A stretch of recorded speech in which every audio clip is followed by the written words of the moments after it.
after we finished that, it really hit me that on the one hand, I was writing about Russians coming to the US, but I had been part of and witnessed this large flow of Americans into Russia, which I saw very little written about, other than a few scandalous stories, and I decided that I would like to tackle that story from the point of view of the people who were there, from using interviews.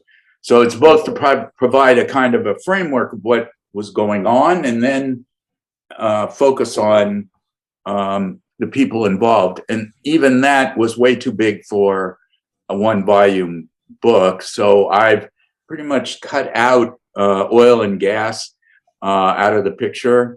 And I've cut out a lot of the sort of natural resource sector, and to focus really on the sectors of the Russian economy that were non-existent in Soviet times and were developed a lot with input from foreigners and Americans in particular. And so, real estate, finance, restaurants, media, telecom, these were areas which, in Soviet, if they were there, they were underdeveloped in Soviet times. And so that's where I've focused. And as of now, I've done probably over 105, 106 interviews with different people to cover those segments of the economy.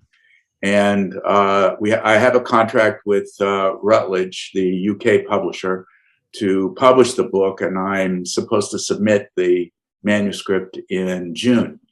So I'm, working away at it and trying to fill holes in areas that I don't know very much about, or which I think were sort of seminal kind of companies, if you will.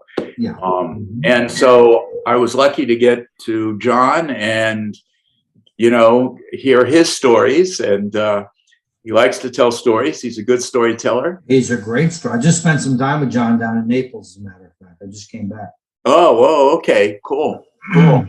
So I don't know, what he said about our interview, but I enjoyed it, and I hope he spoke very favorably. I told him our conversation was happening, and he, said it'd be very easy to talk to, and well, he's like you said, he's a good storyteller, but he thoroughly enjoyed it, and I felt, I thanked him, and I'm going to thank you for, even wanting to hear the story. And I think one of the things that you said that interested me just now was, when you cut out oil and gas and those kinds of guys, who I knew all of them because they all came to my restaurant, but that was really, the bigger companies is really not the story. Because the bigger companies had the resources, they've had the relationships. Didn't matter who was in the Kremlin, Chevron and all those guys, ExxonMobil. It was Exxon back then, right? But those guys were there, and it was not as ballsy a decision for them to be the representative of Chevron or IBM or Microsoft or Pan Am, even at the time when that was the airline at the time, right? Ballsy because they got hardship pay because Moscow is not Paris, right? That's where the ballsiness I think ended because it was such a different level. So I'm glad to hear, to be honest, that you are focusing on more of the entrepreneurial guys that did it on their own, which coincides with what the Russian economy, or Soviet at that time, really needed and didn't have. They had oil and gas, they had diamonds, they had the natural resources. They didn't have telecom, Coca-Cola. They didn't have real estate. The government owned everything. Yep. They didn't have what you and I know as restaurants. They had cafeterias that were horrible. Stolovaya. Stolovaya, exactly. So I think that that's a really, maybe it's coincidence, or maybe you specially, you did it on purpose, but I think it really fits the model of, Americans who took the chance to go were not the Chevrons and the IBMs and the Microsofts, Right. but the John Ruthers and the me and, some of the other smaller guys. We were the same way when you're an immigrant coming to this country, you're coming to this country with your knowledge and with your heart and your desire, you're going to make it. So anyway, I just wanted to say that. Good. I appreciate that comment. And I think it's an important perspective, for what I hope will be unique about this book. Yeah. So, so why don't we start with how did you get involved and how did you decide to go to Russia? So my family, particularly my father, was in the. It's a little bit of a long. I'm going to try to give you the cap, but it's important for history, for background. Right. My father in the early 70s, 1973 to be specific, was a liquor wholesaler in the state of New Jersey, and he was seeing that the whiskeys and the bourbons and rye and scotch were not selling well, and he thought vodka would be the thing. And Nixon had just opened up détente. And in the liquor world, everybody knew about Russian vodka. Just we had no Russian vodka in the United States. And my dad, this is how my dad thought, Holocaust survivor, came to this country, America, with nothing. Talk about immigrants, 14 years old with nothing. Thought, hey, I speak Russian. He was born in Poland. So I'm going to go to Moscow and I'm going to get the rights to Stoli vodka and I'm going to bring it in and import it through my company. That's how my dad thought. And Really? Oh, yeah, it was not a multi-million. It was not a major distributor. He was it was probably one of the largest liquor wholesalers, not wine, right. Wholesalers in the state of New Jersey at the time, but there weren't that many. So being one of the largest in New Jersey really didn't mean anything. And so that's what he did. He got on Nixon had opened up détente, and he got on a plane and went to Moscow, and he met with, at that time, it was Soviet Union in 73, obviously, and they had silos. So you had Nova Export, which dealt with all of the handicrafts and the wood things that Soviet Union did. You had Soyuz Chem Export, Union of Chemical Export, Soyuz Chem, right, which is where vodka was. And he met with the people from Stoli.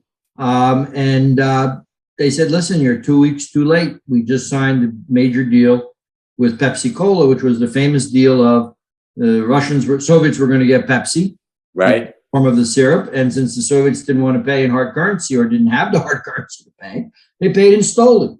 And right. The import, right. And he missed that deal by 2 weeks. Now, whoa. Could he have competed with Pepsi? No way. But the mere fact, and he and Donald Kendall, who was PepsiCo, I'm sure you know the name. Yeah, I know. I heard Don Kendall tell this story. Oh, yeah. And Don Kendall and Dad were great friends until Don passed away first, and then unfortunately Dad passed away 8 years ago. So, but the point is, so while other entrepreneurs would have said, or other people would have said, okay, I missed it. Dad said, what else you got? And they had Soviet perfume, and I remember he came home. I was 7 years old, and he brought $1,000 worth of Soviet perfume. He said to my mother, "See what you can do with this." And so they started in the basement of my house. My mom didn't have Tupperware parties. She had Soviet perfume parties and started selling. And we became then the exclusive importer of Soviet perfume to the United States. And then that expanded. So next time we went back, they said, we want you to meet our colleagues at Nova Export, which has all the nesting dolls and right, crafts. And so we became exclusive importer to the United States for the nesting dolls. And I'm telling you all this because you asked, how did I get there? So wow. I had a relationship with the Soviet Union from 1973. That was one of the founding members of the USSR Chamber of Commerce. At that time, it was not a Chamber of Commerce. It was called United States Soviet Union Russian Business Council. Then it became the Russian Business Council. And so he had this idea. Dad's idea was to bring Main Street America to Moscow. Uh-huh. In 1989, in 1987, actually, he led a delegation from Trenton, the capital. I don't know. New Jersey. Daddy was going back 4 or 5 times a year. I mean, anytime I mean, business became business, and we became, like I said, we were the exclusive importer of the United States. And we were selling to stores. So mom would participate in the trade shows around the country. Anyway, Dad had the idea of this main street. And so he took the mayor of Trenton and they went to Moscow, and they met with, at that time, Moscow had 32 districts, like New York had 5 boroughs. This is way before they put it into 5 sections. It had 32 little districts.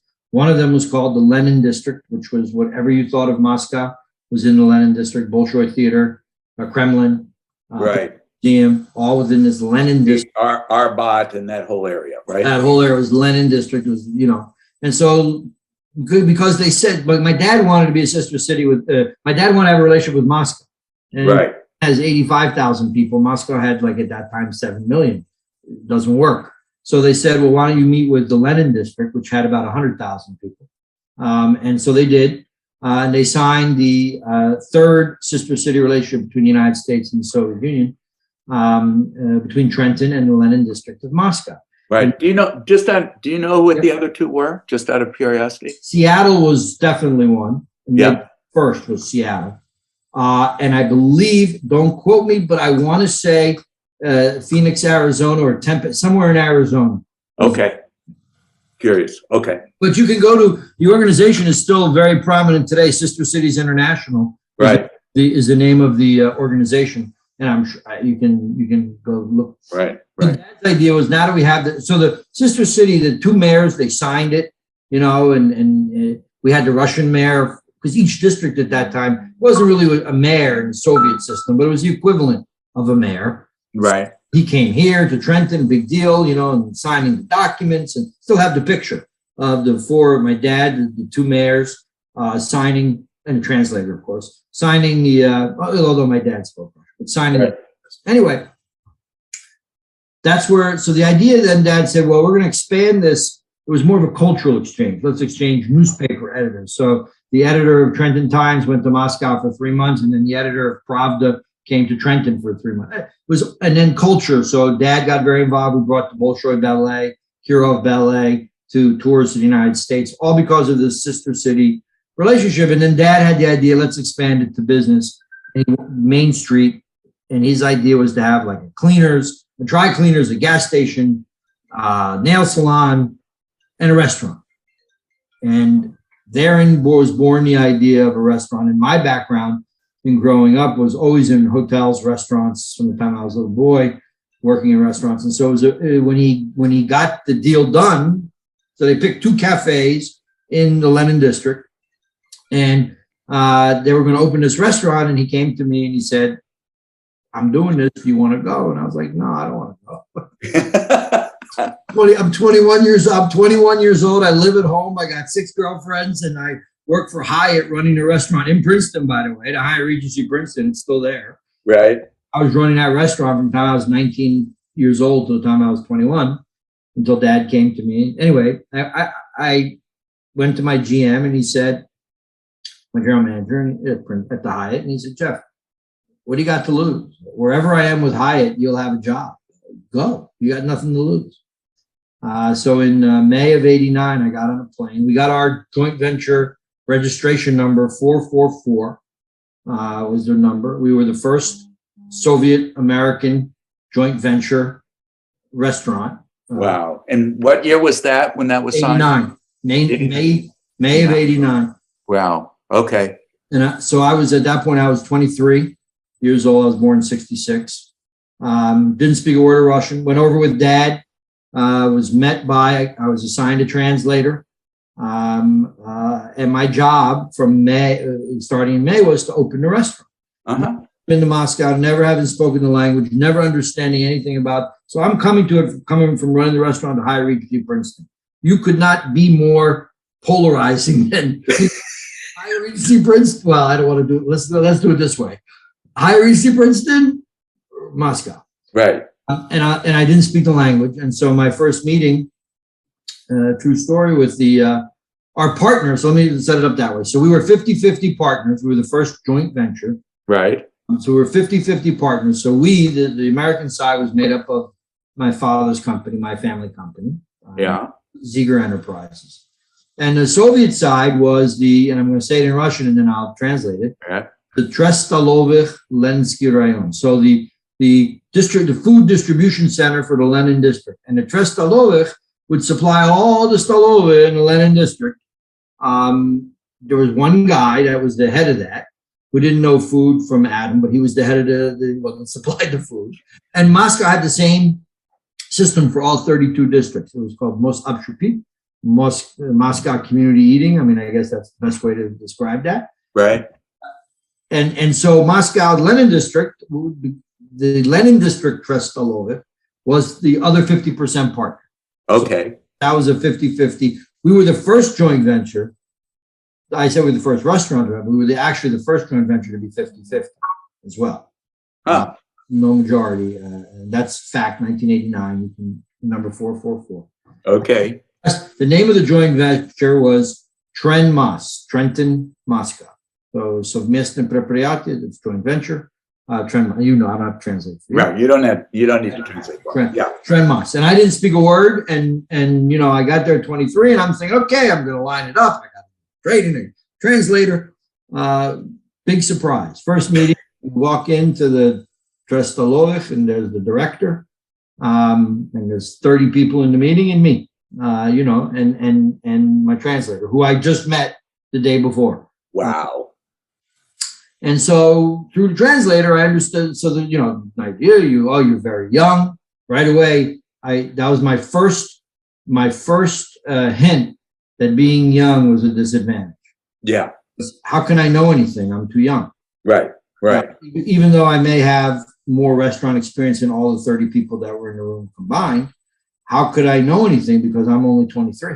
Right. Doesn't make sense. And there's funny stories that I can get into about that later on as I learned that lesson. Didn't know it that day, but I learned it much later. So through the translator, the question is, so, okay, you're here. I want you to know, Trestolovich, you know, we are the ones that decide what restaurants get what, and we distribute. And because, you know, we are partners and 50-50, and you're the first American restaurant, we're the first American restaurant, you are going to get priority. So you, Jeff, you need to tell me, Nikolai, how much meat do you need? And I said, what? You didn't translate that right? Because it's my first day. I haven't even seen the restaurant yet. I don't know how many seats. I don't know. I haven't done any number crunching. So there was no business plan, no market research. Dad's Did you idea. even have a concept of who it was for, who the customers were supposed to be? It was originally it was going to be for the expat community, but the underlying mission of the restaurant was to expose Russians to American style of service and American style of food, which I'll get into. Okay. And give them the opportunity, Russians, the opportunity to experience bring Americana to Moscow. That was the mission. Now the expats would benefit because finally there would be a place to eat. I mean, when I got there in '89, you know, you can imagine New York City with 5 restaurants, good ones. That was Moscow. I mean, you had maybe 5 or 10 restaurants in the entire city that expats. I was there. I remember that the only place I could go was Liban, which was on Tverskaya. Yeah, that's right. That was the only place I could walk. Prague was a good one. Prague was not a bad one. But yes, most of those restaurants were not good. So I said you had to translate that question wrong. There's no way. Yeah. And no, that he asked him again. He said something in Russian, and the guy's, no, you need to tell him. So I'm saying to myself, all right, I have no idea. So he says, you see, because you're so young, you don't know how much meat you need. Yeah. He said, okay, I'll quantify it a little bit. How much meat do you need for a year? I said, what was the first question? Do I need like forever? I have no idea. So I'm saying to myself, I got to come up with an answer, right? So I'm saying to myself, all right, listen, there's 4 quarters in a year. I'll divide it by 4. I'm going to come up with a crazy freaking number. And I have no idea. So I said, you know what? I need 1 ton of beef. What is that? For the quarter, for the first quarter. He says, okay, that's good. That's good. That's good that I know that you need 1 ton of beef. And I said, yes. And I'd like it, if possible, take those 3 months in a quarter. That's 12 weeks. I'd like the 1 ton to be broken up into 12 equal shipments, because you're the director. You can control distribution, right? True story. Looks at me with a straight face and said, oh, no. I can't tell you if you're going to get the 1 ton on the first day of the first month or on the last day of the last month or on the first, this is true story, or on the first day of the second month. What I can promise you is that you're going to get a 1 ton sometime in the first quarter, in that first quarter. And I said, well, wait a minute. What happens if people walk in and they want something with beef and I don't have beef? He says, now you're going to tell me how much fish do you need for a quarter. That was the way Soviet restaurants work. Wow. After delivery, if they had it, they had it. If they didn't have it, they offered you something else. That was my first lesson. So I said to myself, I'm not going to curse because I know you're recording this, but what I at Princeton and how much meat do I need for a quarter, right? Yeah. I say, I'm leaving. I'm getting out. So I get up and I walk outside. I translator wanted to go. I said, I need to be by myself. Go away. Just leave me alone. Mm-hmm. And I had a pack of Marlboro in my, I don't smoke, but I had a pack of Marlboro. And I walked out of this, communist building with the bust of Lenin and the whole 9 yards. And I go onto the street and there was a car coming by. It wasn't even a taxi. It was just a car. And I held up the pack of Marlboro. Right.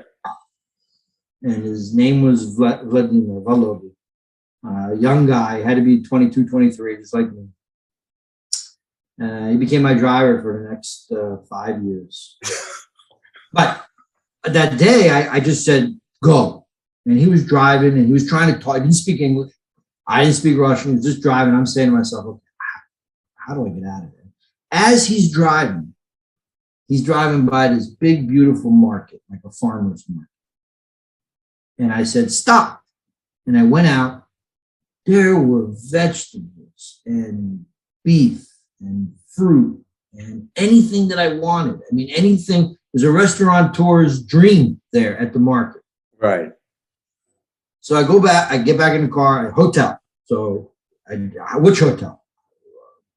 Okay, Belgrade. I stayed at the Belgrade 2. I don't know if you remember that. Oh, I know. Yeah, I know where that was. Which wasn't any better than the Belgrade 1 across the street. They didn't have to name it Belgrade 1 and 2. They just could have said, it wasn't a 5-star hotel, it was a 5-cockroach hotel. That's how people ask me.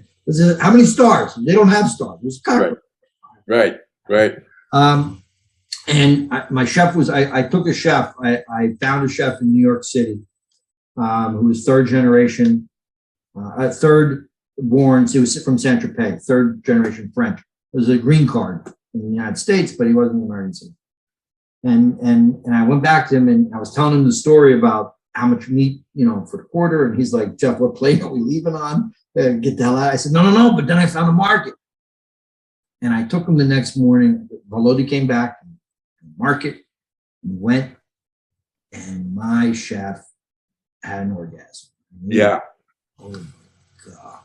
So I took $100, changed it illegally because you couldn't convert back then. Right. Into rubles, bought all this kind of stuff. Brought it over to the restaurant, and I was so proud of myself because we're sitting there saying, okay, it costs this. How are we going to convert? I don't know. That's not your job, chef. That's mine. I'll figure it out. I'm the numbers, whatever. Brought it back to the guys and to the director of this trust, and look what we found. What were you talking about? A meat for the ton and for the what? Every day I can. And they looked at me and said, "Are you cuckoo? Do you know how much more expensive that is? Do you know how only speculantive go to the market? We can't go to the market. We can't go to the market. We're going to buy more. We're going to charge more." Right. Listen, no. So, well, that's what we're doing. And you know what? That's what we did. For the first year, my menu changed every day based on what I could buy. And so you had the chef with you. Yeah, I brought him from New York. He came from New York City, and he was what was his background? He was executive chef in New York. He was executive chef at Windows in the World. Oh, wow. Yeah, and then he was working in a little. This is back in the 80s. Yeah, 80s. Then he was working in this little Italian restaurant called Il Gattopardo on 56th between 5th and 6th, something on 57th between 5th and 6th, something like that. And I found him, and we brought him over, and so he came with me. He came. We didn't speak Russian. He didn't speak Russian, but he was up for an adventure. He was going through a nasty divorce here. Okay. Timing in life is everything. Yep. His name was Bernard de René. Uh-huh. And he was my savior. I could bring him the whole cow, butchered cow, and he would make, he created whatever he created. So, right. So I had a different menu every day based on what I could buy. Wow. I Okay. didn't have a set menu. And then so the challenges became, now how do I teach the wait staff?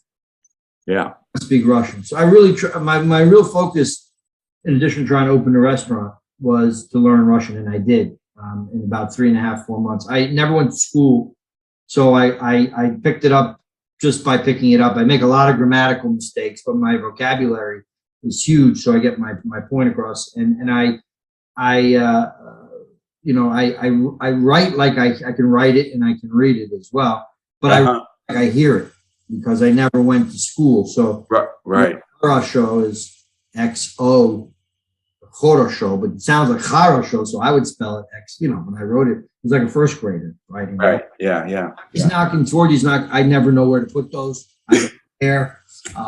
Anyway, but so now came the question of how to train the wait staff. So for the first year when I didn't have, when we opened, we were, a lot of fanfare because we opened before McDonald's. McDonald's actually was Canadian, and from the Canada franchise. Right. And they actually signed their agreement in my restaurant. Their final agreement they signed in my restaurant. So I knew very well. They were there almost every day. Where was your restaurant located? The first one was on Komsomolsky Prospect, which was right across from the Palace of the Youth, Dvorets Mladosh. There was a metro also. That was the first one. And that was 89. So we opened I went there in May. We opened October of 89. It took me 5 months to open. And so what I did was every day I would I got a new translator because I didn't trust the one that I had because I just didn't. So I picked one. Right. And I would have the translator type the words for the menu for the wait staff. Never mind for the guest. I didn't have a menu for the guest because I couldn't do it every day. So the waiter up to the table, and if it was a foreign table, he would have a Russian cheat sheet, which was English words with Russian letters. So phonetically, it would say green salad with tomato, but it would be in Russian letters, so he could read it. Right. Say grilled steak with French fries, but again, Russian. Right. So that's how I did it, and then became the big problem of money because you couldn't convert to ruble, and nobody walked around with cash. I'm talking about foreign currency. Right. So we accepted credit cards, and then I needed to figure out, and at this I did. And who you were processing those through dialogue? Yep. Peter Zrelov is a very good friend, by the way. Peter Zrelov was one of the founders of Dialogue. I don't know if you know. But yeah, it's through Dialogue. And then it would go into Neshkanen Bank, which was the only bank at that time, if you were dealing with dollars, that you could keep dollars in. And so very quickly, I needed to figure this out. And I'll never forget when I did figure it out, it was like a light bulb went off, and it could accomplish the mission as well. So the restaurant had, at that time, you may remember this too, most restaurants, a place where foreigners could sit and a place where Russians could sit. And usually they're two separate rooms. Yeah. And they would have one menu for the Russians because they would pay in rubles. And you would have one menu that was different because it had things that you could pay for with credit card. And we started out that way. And then I'm saying to myself, but this is stupid because I need rubles. I need rubles to live. Right. Operationally, I need rubles. Right. Not Jeff personally. Yeah. Operation. And to go on the street and convert every day, first of all, there's nothing to convert because I'm getting paid in credit card. So right. What am I converting? The money's going electronically into a bank account. And the mission was really to serve Russians and really to expose them to what a Western restaurant, American restaurant. And we had tablecloths. It was red, white, and blue. I had, it was steak that was on a grill. It was apple pie. It wasn't the boiled meat, and we had some Russian dishes too. We're joint, but the majority, of course, were American style: baked potato, French fries, steak, chops, fish, salads, pasta. We'll get to that, but it hit me like a light bulb. I need to figure out and base my ruble pricing the way that I would do it in America. So if I go to the market every day and I'm buying a pound of meat, let's just use meat again. Right. I'm buying a pound of meat. I'm just going to make up a number. 10 rubles. Yeah. Right. How many portions can I get out of the pound that I buy? Divide that. That's my cost of the meat. Now I add on the vegetables and I add on the labor and I get a selling price. If I run my restaurant as a ruble operation with the profit margins that I would run in the United States, I'm going to generate rubles. And I need to generate rubles by selling to Russia. Right. I need ruble cash. Every day I needed cash. Every day because I needed to go to the market. I was getting a bill, like in Princeton, I would call, the guy would bring, I'd sign the bill, and the accounting department, who I didn't even know, would pay the bill 30 days later. I'm paying cash every day, right? So I need the cash. And then if I priced my foreign guests, if I priced my restaurant like a mid-level restaurant per person, because I can't convert, right? So I'm buying the same pound of meat in the market, right? But it's a ruble price. Right. And time trying to convert that in Zolotoy ruble and golden ruble and ruble. No. $35 for a steak, whatever, $25 for a steak, $20 for a fish. It's profit because I'm covering my operating costs by selling to Russia. Your rubles, right. The light bulb like that. Yeah. Then I can go even one step further. Because I'm taking that same meat and that same vegetable and that same fruit and I'm selling it at such a high profit margin to foreigners because there's no cost there. Right. I can take the bottle of Chivas that most Russians could never drink because they didn't have hard currency, because I only could buy the Chivas in hard currency, and I can sell it for rubles. I can go back the other way. Expensive. But if you had the money in your pocket, you could have a shot of Chivas. If you had it in your pocket. And my restaurant then became the special occasion restaurant. So if you're celebrating a birthday, you're celebrating an anniversary, if you're celebrating something, or you just want to go to a high-end restaurant because you feel like it. Like you and I would use the same analogy as like if I was going to go to Windows of the World. Right? I wouldn't go there every day. Right. I wouldn't. But if I had a special occasion and I was in New York, guess what? I'll be there. Or probably going to go to any one of the other famous restaurants. That's what my restaurant was like for Russians. It's going to cost you, probably going to cost you half your month's pay, maybe even your month's pay. Right. No one is going to say you're going to sit in a different room. I had 2 rooms. I put everybody together. So Russians were in one room, and all Russians and Americans in both, or foreigners in both rooms. And I had a 2-week wait. By February, when McDonald's opened in February 1st, 1990, McDonald's opened. By the time McDonald's opened, I was running a 2.5, 3-week wait on the ruble side, and I would be running a 2 to 3 hour wait every night on the foreign side. And then I wanted to really create an atmosphere of Americana, so I brought in a piano player, and I would have him sitting in the middle of the restaurant. And I found him. He was my piano player my whole time there. Yeah. He would just play, Broadway and Sinatra, and in the background, just go into an American. Right. I was going to ask you that because Russian restaurants always had these entertainment programs and you didn't do that, No. but you had this guy playing like a piano bar kind It of. was like a piano bar concept. And in fact, Yeah. a funny story that I'm going to tell you in a second. But before I do that, to me, it was, I'm creating this atmosphere that people are going to, think about food and service, changing the ashtray. You could smoke back then. Yeah. Russian waiters didn't know how to change an ashtray. Taught them how to do that. Serve ladies first. Why? Because you do. There's no other reason. Take the order from the ladies first. Why? Because you do. And so it was, and by the time I got to February or March of 90, I didn't need the translator anymore for my dialogue with the waiters and the cooks. The translator was doing more things, translating menus and things like that. But I began to speak, and I began to, get very involved in chambers of commerce and U.S. Russia Business Council and all those kinds of things. And anybody who's anybody came to my restaurant. Anybody who's on both sides. Yeah. On the Russian side. And then I remember Robert Strauss, rest of his soul, was the ambassador. And he brought in the guy from Pan Am, IBM, Microsoft. He just became ambassador. And he brought in all the Fortune 500 companies to have a dinner in my restaurant. Wow.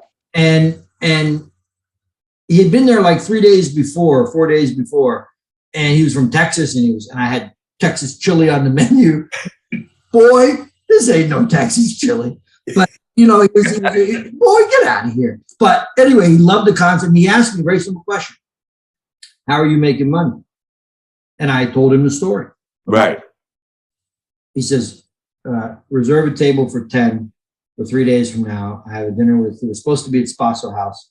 I'm bringing everybody here because they need to hear this, because they're not doing that. They're thinking dollars. They're not thinking. And I said, we got to think. We're not dollars. I can stay in the United States. Right. Then I had everybody, Pan Am, Microsoft, and he had me come and tell what I did and how I did it. And the next thing I know, I'm busy as hell from that, because all the time they were coming out to dinner. Guess what, Jeff? And that was very important, because in Moscow they didn't have a face of a restaurant. I was the face of the restaurant. People walked in, and one last marketing thing I did. I would fly back on Pan Am back and forth. It was only direct flight, and Pan Am had 3 flights at that time a week. One would come in on a Sunday, and they would stay till Friday. Friday would be in and out. Saturday would be in and out, and then the new one coming in on Sunday would stay to Friday. So I'm flying back one time, and again, didn't go to school. Well, I went to high school, but didn't really go to school. The school life, gorgeous flight attendants, right? I mean, I'm 23, so I'm looking, right? Right. Yeah. Where do you guys eat? I asked them. Oh, that's our biggest problem, especially on the 5-day layover. We bring cans of tuna and we have crackers and all that. No. Here's my card. I have an idea. Come, you 12 was a 747. Yeah. Flight attendants, 3 pilots. Pilot, co-pilot, engineer.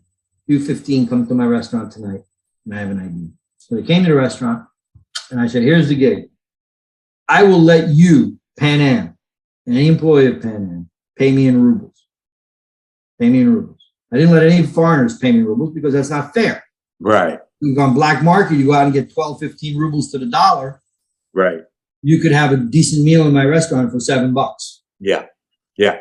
For a Russian, 84 to 100 rubles back in the early 90s. That's a lot of money. Yeah. That's half a month's pay, if not more, right? So you can't do that. But I'm going to allow you, Pan Am, to do that. You're not going to tell me. You're going to let your Russian boyfriends or whatever you have here pay for it, so the Russians are paying. But here's the gig. When people ask you, where do you eat when you're flying over here, guess what restaurant you're going to tell them? Here are 500 of my cards. Whoa. You put your name, give it out to all the flight attendants. You put your name on the back of the card, and you give the card to the businessman and say, hey, Pam sent me, or right. Dean sent me, or Mary sent me. And that way I'll know that it's coming from Pam. That was one of the key secrets of my restaurant becoming busy with the expats. And every night, you think about it, and I'm not stupid. I put the 15 people in the middle of the restaurant, beautiful American Russians, because they had local people that they would, buy things, sell things, bring things, whatever. Right. 15 beautiful people in the center of the restaurant every night. Yep. Other people would know them because they came over on the plane, right? Right. Yep. But that was I never really had to do marketing or take ads out or do anything, because that was my marketing, and it all came from me sitting on the plane looking at this. It was a gorgeous flight. Right. Wanted to come to the restaurant. And in those years, what would you estimate was the size of the expat community that you were servicing there? Well, when I say expat, I mean total foreign. I don't mean total foreigners that I was serving or that lived in Moscow. That lived in Moscow. Were there 10,000, 50? I would think it would be closer between 20 and 25. 20 and 25,000. Yeah, if you add in the embassies, don't forget. Yeah. Embassies. That's true. All the staff of the embassies. Right. And then as things changed into the early 90s, and you had Yeltsin come into power, and you had this, when I opened in 89, it was the height of perestroika and glasnost, right? I mean, that's the height. 89, 90. But then when Yeltsin came and all these other things started happening, that I'm not going down the political road, because that's a whole separate conversation in itself. But it had this era of monetizing, privatization. We became the first joint venture, by the way, to privatize. So instead of being 50-50 with the government, we became 60% went to us and 40% went to a company formed by my employees. That happened in 1991. We were the first joint venture to do that. Wow. They actually bought the capital out of the Trestalovich. We bought 10% to give us 60, and they couldn't raise the money we were willing to be 50-50. Yeah. Be 50-50, but they couldn't raise the money. Yeah. We bought the 10 and they bought 40. And so it was a 60-40. So when we split profit, and every month we split profit, ruble profit, dollar profit. Right. Some employees and got their 40% share and then divvied it up however was there. They must be happy as little as pigeons. And they were loyal, and they were loyal as right? hell. They were loyal as hell to me, because they knew where knew where it came from.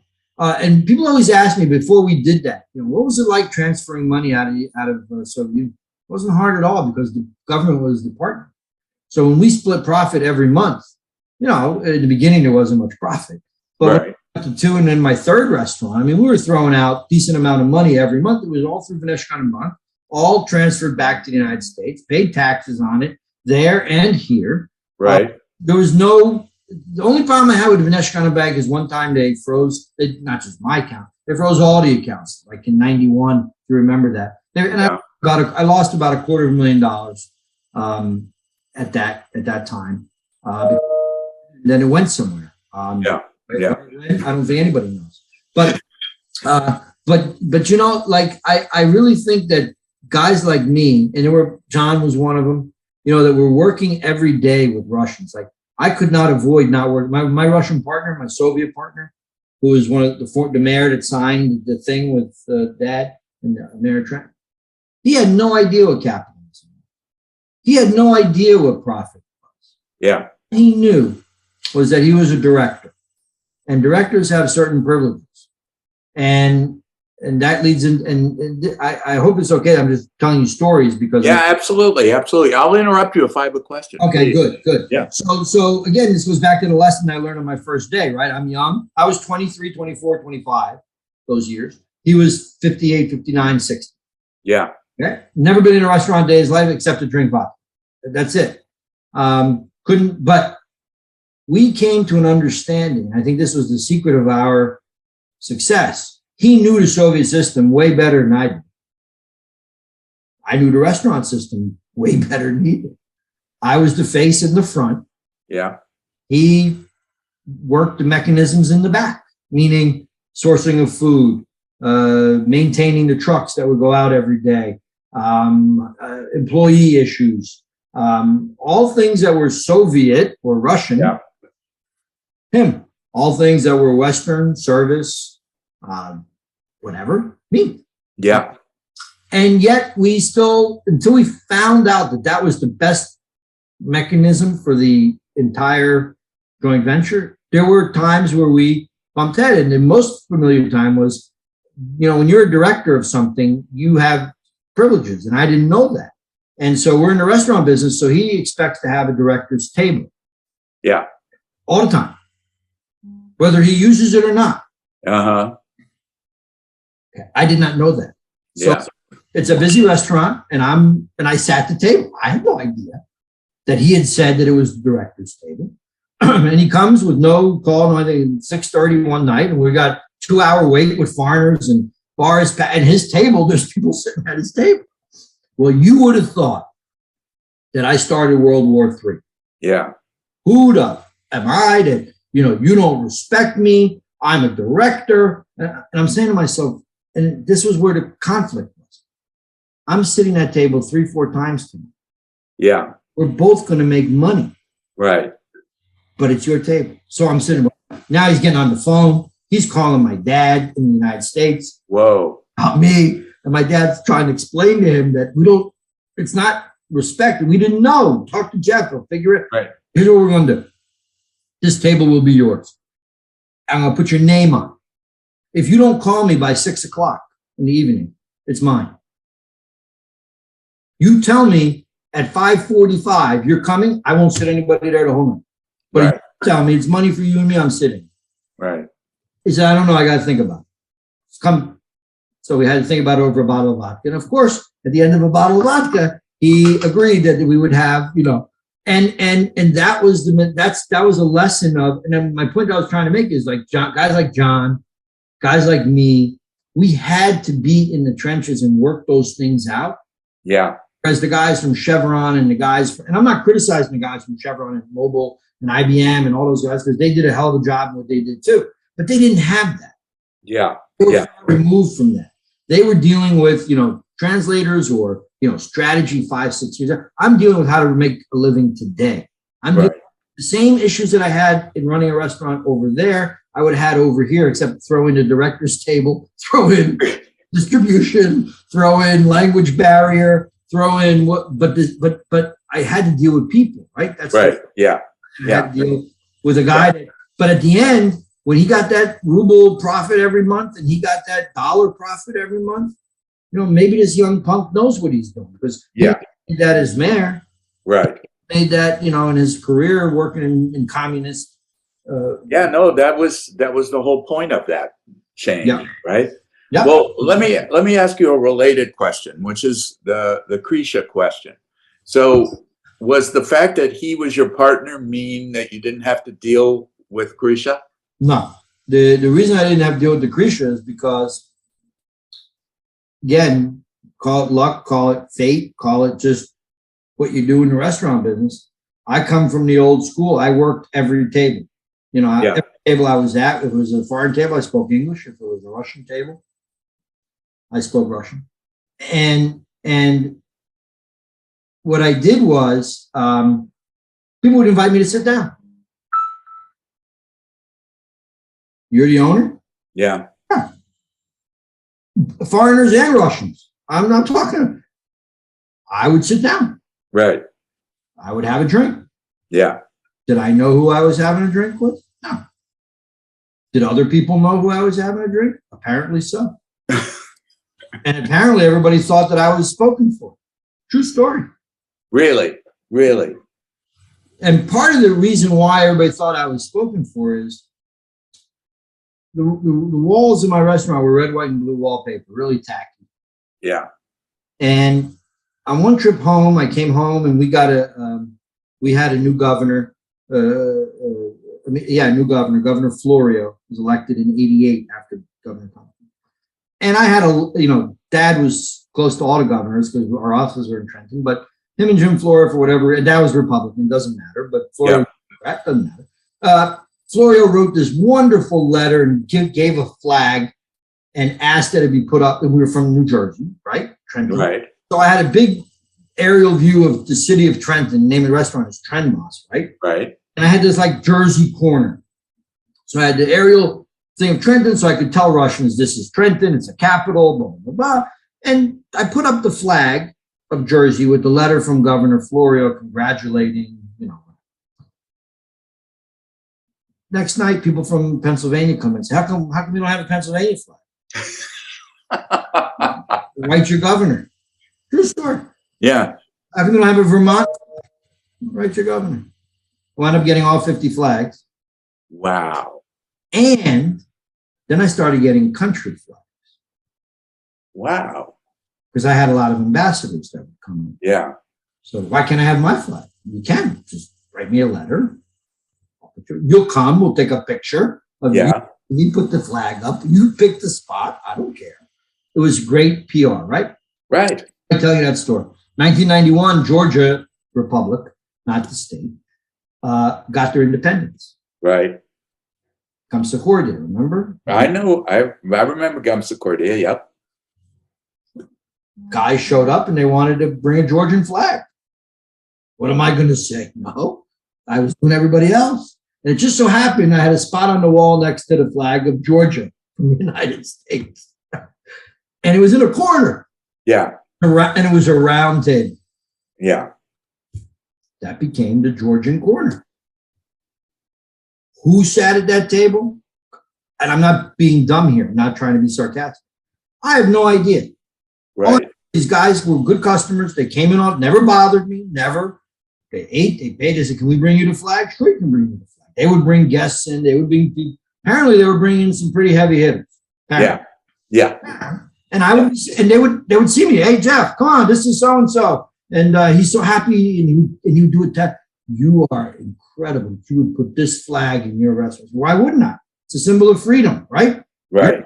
Our country, wonderful. Georgia, America, Georgia, whatever. I was operating my restaurant, doing what I was doing, and maybe that's why I was never. Yeah. When my partner, and it's public knowledge, and I'm sure you know about him, and if you don't, I'll tell you anyway. My partner was shot for something that he did outside of the restaurant. Which was? Which partner or which Woody? Paul. This was Paul Tatum. No, Paul Tatum and I were good friends. He came to that was Slavonska Hotel, the Radisson Hotel. Right. Paul came to the restaurant. He drank Diet Coke all the time. Take a drink. I don't know. He didn't trust people. He thought people would put something in the drink. He have to open the Diet Coke. Yeah. But unfortunately, he lost his life. No, I had a Russian partner. Okay. The mayor that signed the document that I told you about. When the ruble crashed, there was a moment there where you could exchange old rubles for new rubles. You remember? Yeah. Well, my partner, being that he made a lot of money in rubles every month because of the restaurant, had a lot of old rubles. Yeah. So he made a deal with one group at one rate of exchange, apparently. And then he made a deal for his personal money, not for the restaurant. The restaurant money had a problem because I didn't have any rubles to hold. I was burning through rubles every day. Yeah. But then he made a deal with another group for a different rate. And the first group didn't like that.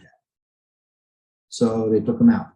Wow. And after they took him out, and this is Leslie, I mean, I was on 60 Minutes. I was on CNN. I mean, all those guys were in my restaurant all the time. I knew them all. In fact, CBS used to come to my restaurant, ABC, NBC. I had the first through telecom. You're talking about telecom. You could dial a local number from my restaurant phone, or a Moscow number, and you'd get a Pittsburgh operator, AT&T. And I had a lot of Americans come to. I did that as a promo, and I had a lot of restaurants come to the bar and make phone calls home. Yeah. So you did that to Sobem Teleport? Exactly.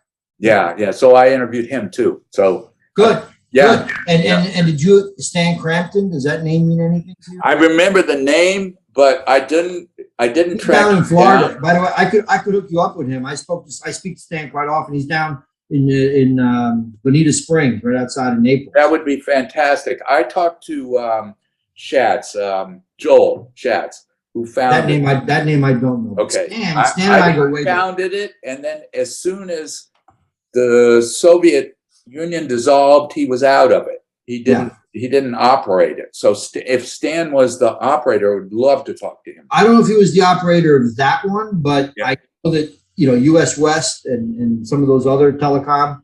Right. that was Stan. I know he was talking about cell phone technology way back in the 90s, 91, 90. Right. That was Stan. So Yeah. go, but I have no problem in doing an intro.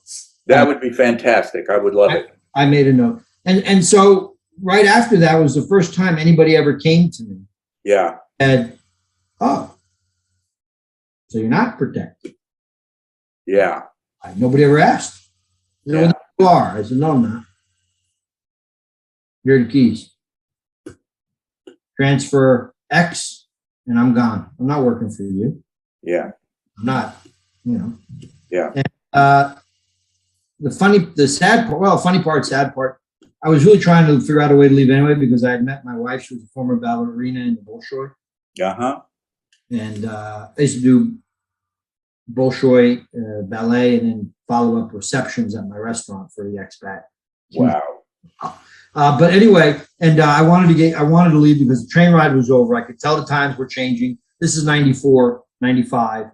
So Right. Now the boys are becoming a little bit more aggressive in all spheres of business, not just the restaurant, but they're all, now they're Midwest. Now they're like us in the 50s. Right. Coming out. Now they're coming out and it's time to know when to get off the train. Yeah. It was a good ride. Made a lot of money, met my wife.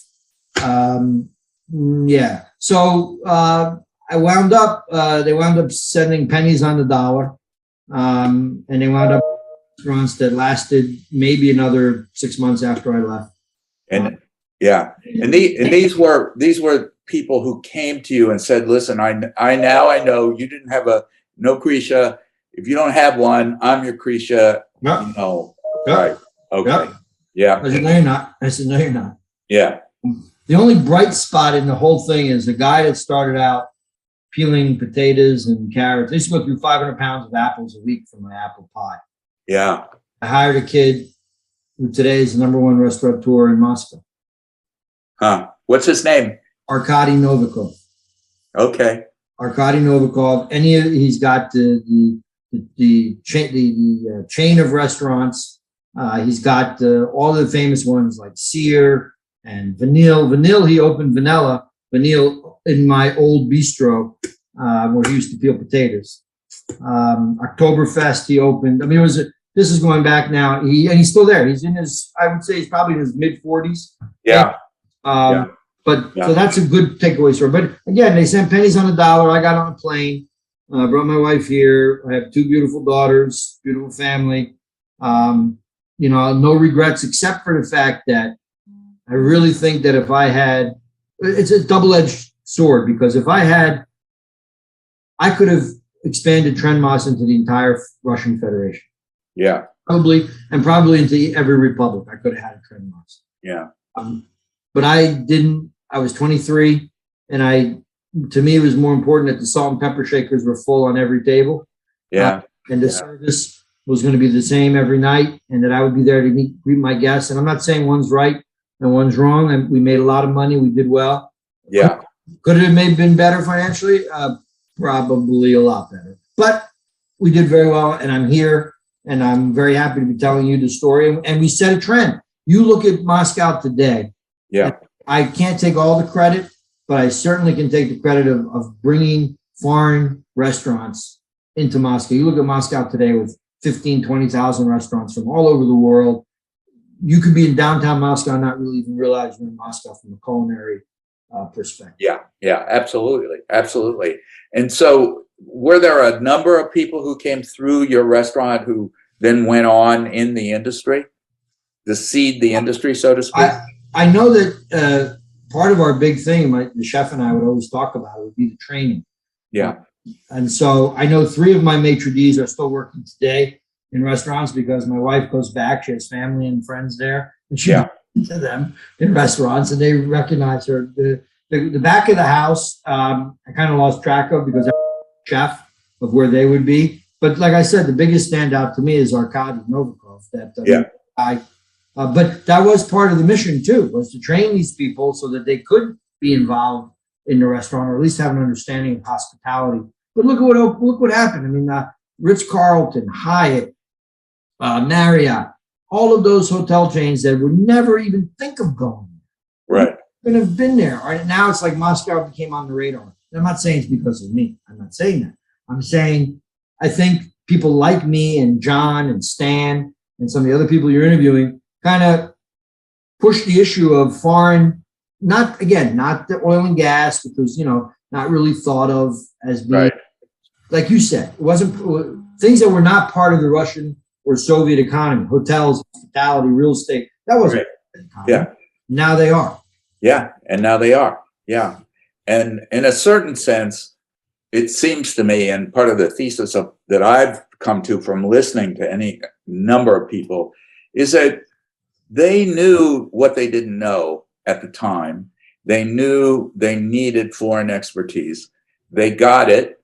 And over a course of a decade, or in some cases less, a lot of people, they sent kids abroad, they learned from the foreigners, and there was less need for foreigners. By the early 2000s, they didn't need to pay the hazard pay. They didn't need, or and they absorbed so much from that decade that it transformed the country in really noticeable ways. I mean, so it was a less of a. I would just add one thing to that. Yeah. Which is even on top of, I agree with everything that you said. I would just add that in some cases, they even became employers. Yeah. Yeah. And I think that's the true, full circle effect, as my dad would like to say. Yeah.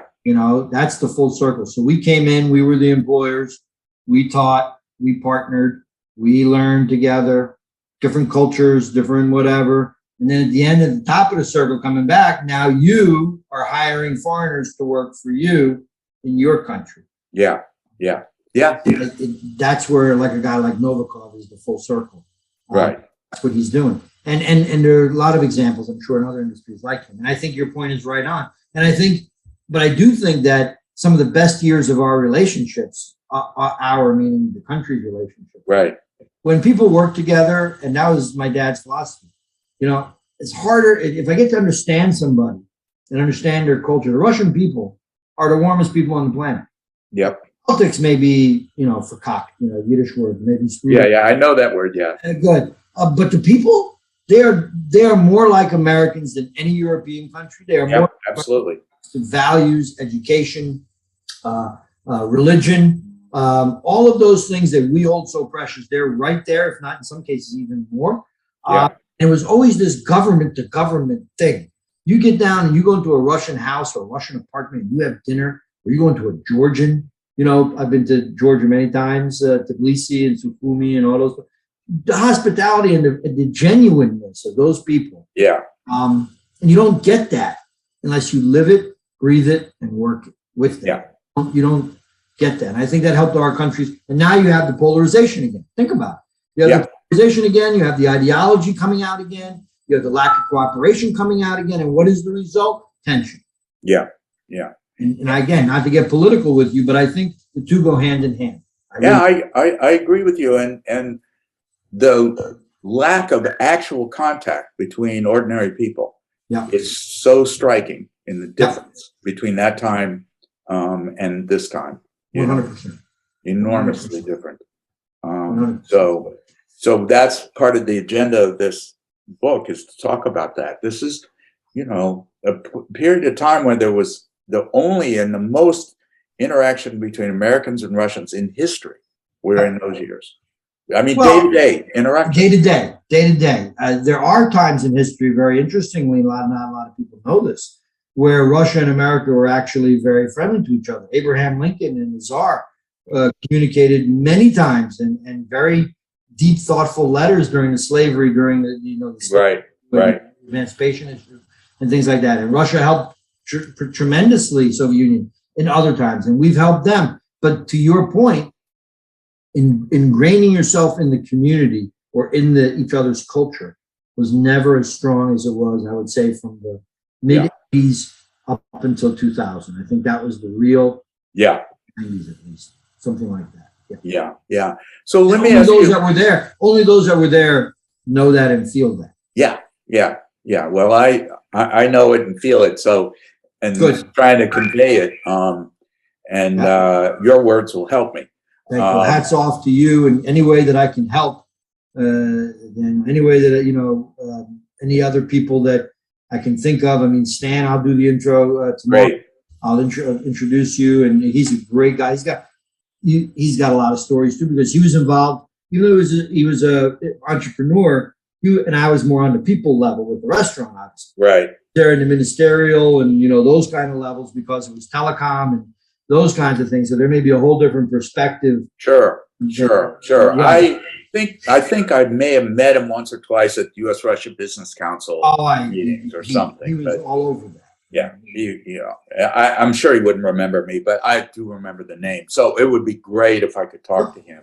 So I want to ask you one last question, and I think you probably are ready to get going. But well, I appreciate your time too. Please, thank you. So when the guy says to you, if you don't have Krisha, I'm your partner. Yep. And you walked away from it. Were you bitter? Did you come home and say those da-da-das and, No. Did you feel bitter or taken advantage of or? No, and I think there were at least two, maybe three reasons. First and foremost, I'd already begun the process in my mind of thinking, how do I have my child? My wife, that I mentioned, was at that time, the end of '94, was pregnant. Yeah. And I didn't want my first child, any child, to be born there.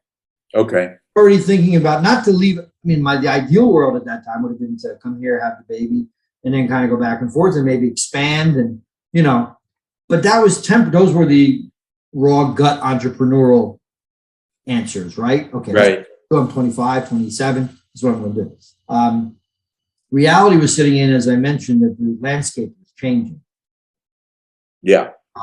It was becoming harder and harder to do business in a American style, Western style way. And that's not the Krisha issue, the mafia issue. That's also they were going through, the Russians were going through turmoil and hell from an economic point of view, right, a currency point of view, from a understanding of the change of, socialism to quasi, whatever you want to call it, ism. Right. So, and third, and probably most important, besides, the baby, that it wasn't, the competition was getting better. The funds to compete against the Marriotts and the Radissons and the European restaurants and the European money that was flooding in there, because they were seeing the results. Again, I'm in the restaurant world, but even across the spectrum of businesses were saying, hey, we can make money here, we can do things here, and all of a sudden you have so as more and more people came, their expectations also came with that. So you had more guys coming with more fancier and better restaurants and hotels and all those things. So in my world, right, it wasn't Moscow with 10 restaurants anymore. Yeah. Maybe it was Moscow with 200. Yeah. The extra 200 restaurants were high-end restaurants. Right. Stealing away the thunder that I had, that I was so much better than everybody else. Now they're guys that are really much better than me, because we were Operation Bootstrap. I mean, it was me and my dad. Yeah. It wasn't back of the house accounting and HR and money to spend on design and layouts, and we just did it. Yeah. I'm not complaining. So you say, was I bitter? I think it was almost like in Yiddish, there's also another word called beshert. Yeah. Meant to be. Yeah. And maybe it was meant to be, that the timing of my partner being killed, my wife pregnant with my first child, and the landscape in my world, restaurant world, really significantly changing to where maybe it's meant to be that I don't. And that's how I thought at that time. And I still. Right. I still think that way today, because no point in being bitter. I did well, took the best thing out of Russia, which is my wife. And would I do it again? In a heartbeat. Yeah. I mean, a little different. Maybe I'd have 10 restaurants instead of 3. Right. I would do it again, for sure. Right. So, if do you have any kind of newspaper article or reference to your partners being killed? Oh, if you looked up, I'll put it in the chat, his last name. All right. It was covered by him because we were the first American restaurant. So, Yeah. his name was Sergei Gory. It was 1992, 93. Okay. All right. I mean, everybody, CNN, Yeah. Journal, New York Times. I mean, they were all friends of mine. I mean, I knew them all. They were all. Yeah. So you'd find it. All right. If I could make a request, Yeah. and your book, when people ask me about Sergei and what happened, and it is part of my history, and I shared it with you. So I don't, but I get concerned if that, and I'm not saying you're going to do this, but if you can find a way to put it in there where it doesn't become the focal point. Yeah, I know what you mean. You know what I mean? Because I don't want people to think that he was a bad guy, number one. I don't want people to think that he, maybe, that he was with the mafia the whole time and I didn't know. I don't want, I have a very good, I had a good relationship and I still, remember him fondly.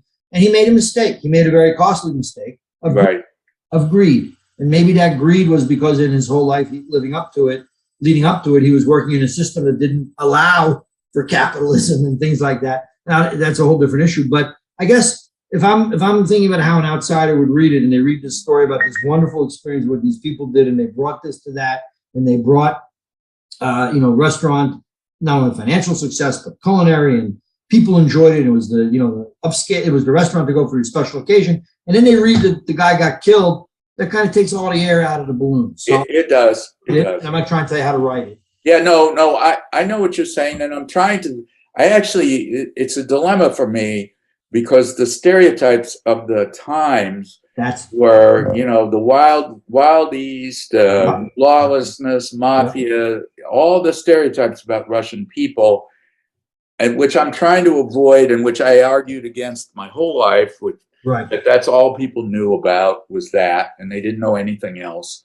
So I can't ignore it, but I don't want to sensationalize it. That's what. Well, one thing that may make it better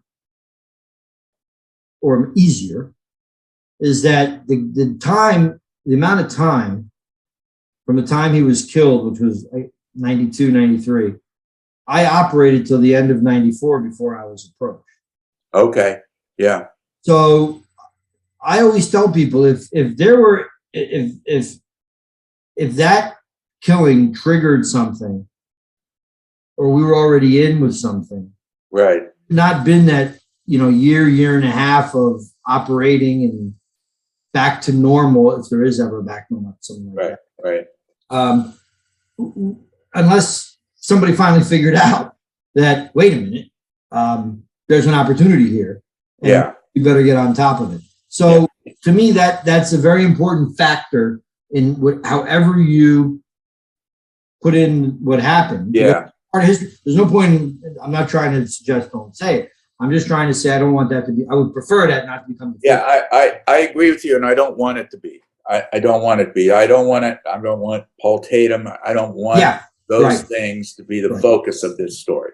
So they aren't. I appreciate hearing read that elsewhere. And you read that elsewhere. And, don't let one bad thing, although it was a big bad thing, shadow the multiple smaller good things that happened over the 5-year history of TrenMos. Right. And what is to me is weird is that all of us knew that this Krisha system existed. Yeah, sure. It was just part of the environment. But it exists here too, just different. I mean, not that you pay protection, but yeah. And by the way, people did pay protection, right? Back in the 30s, 40s, 50s. Absolutely. So maybe again, I don't know, and I'm not just listen. You're right. Fine. That's why I left because. Well, there were rules there that you don't know, and you violate those rules, and the consequences are pretty terrible. Yeah. So Well, I appreciate your time very much, sir. And if you think of anything else, I, do this introduction tomorrow, I promise you,